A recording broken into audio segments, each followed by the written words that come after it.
So when we come back to Tawheed al-Ibadah, worshipping Allah by maintaining His unity in that worship, we do so in the way that the companions of the Prophet Muhammad ﷺ did. We do not invent or introduce new ways of worship. As some people, for example, they want to celebrate the birthday of the Prophet Muhammad ﷺ.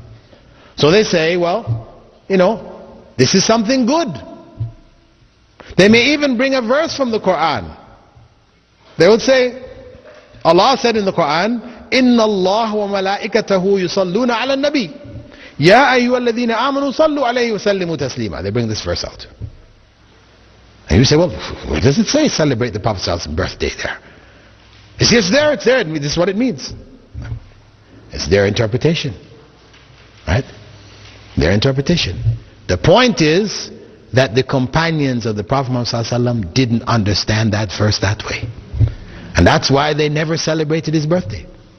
And he himself didn't understand that verse that way, and he didn't celebrate his birthday. And the early generations didn't celebrate his birthday. It wasn't until some 400 years after the time of Prophet Muhammad ﷺ that his birthday began to be celebrated in Egypt in the Fatimid Shiite rule. In the Fatimid Shiite dynasty in Egypt, the celebration of the Prophet ﷺ's birthday began. So we say this is not legitimate. Some people say, well, okay, leave that aside. Just the idea of celebrating his birthday, what are we doing in the celebration? We're only remembering Rasulullah sallallahu alaihi wasallam. We're asking Allah to bless him. These are all good things. We remember his seerah, his life, and all this. These are all good things. You say this is not good in Islam? Yes, these things are good things. But to combine them on that day, every year, you have now created something new in the religion. This is bid'ah. Similarly, we could ask, if somebody suggested to you, you have to understand bid'ah, sometimes it involves something completely new, like the idea of the birthday celebration, because we don't really have any precedents for it at all in Islam. But bid'ah may actually have precedence in the religion itself, wherein a person takes something like, after prayers, raising your hand in dua. After every prayer, people raise their hands in dua. People say, well, what's wrong with that? What's wrong with it? Prophet Muhammad ﷺ said that Allah does not like, or he is shy, that anyone would raise their hands in dua and that they would put their hands down without fulfilling their wish, their desire. Isn't that implied that we should raise our hands in dua? Prophet Muhammad ﷺ raised his hands in the dua of istisqa, the prayer to seek rain. He raised his hands so high, that's how he did it, they could see his armpits. Say, here's the evidence. But the point is, we do not find any narration indicating that the Prophet Muhammad ﷺ, after every prayer, raised his hands in dua. People say, this is picky. Why are you going to get so picky?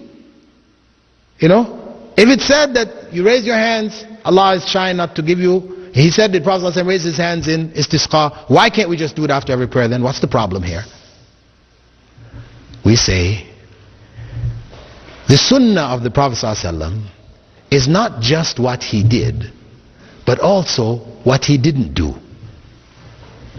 You have sunnah fi'liya, the sunnah of actions which he did, and sunnah tarkiya, or sunnah of actions which he didn't do, which are religion, dealing with the religion. Of course, there are many things he didn't do which he didn't like personally. We're not talking about those. We're talking about things connected with the religion. The things he didn't do, it is sunnah not to do. Very important.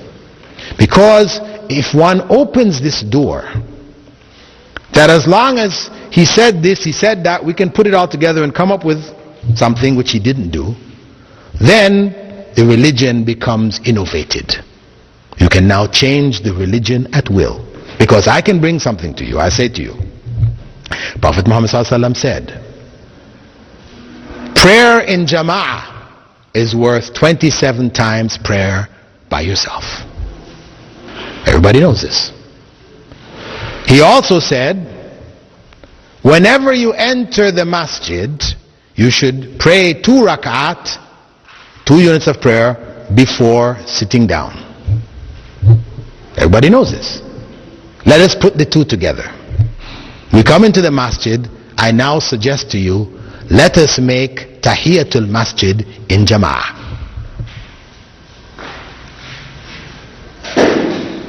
If I suggest that, what do people say? They said, no, you can't do that. Why not? Prophet ﷺ said the prayer in jama'ah is worth more than the prayer by yourself.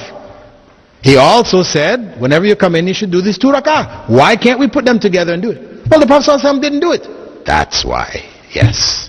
He didn't do it, so we cannot do it. He made tahajjud in jama'ah. This is also sunnah, and he did it in jama'ah. We can do it because he did it.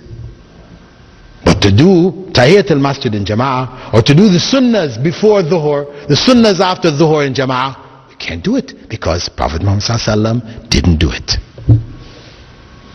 And that's emphasized by his well-known statement, ما تركت شيئا يقربكم إلى الله إلا وأمرتكم به.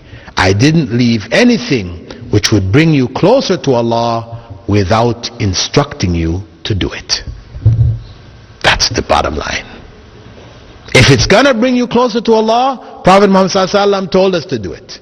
If he didn't tell us to do it, it will not bring you closer to Allah, no matter how good you think this is, how much reasoning you give behind it, it will not bring you closer to Allah. It will take you farther away from Allah. This is the basic principle based on the statement of the Prophet Muhammad ﷺ, Man ahdatha fi amrina ma laysa minhu fahuwa rad. Whoever introduces anything new in this religion of ours, not approved by Allah and by the Messenger of Allah, it is rejected. This is to protect the religion in its pristine purity from change, deviation, etc., like what happened to the other messages which were of Islam but became distorted in time, like that of Christianity, Judaism, etc., etc.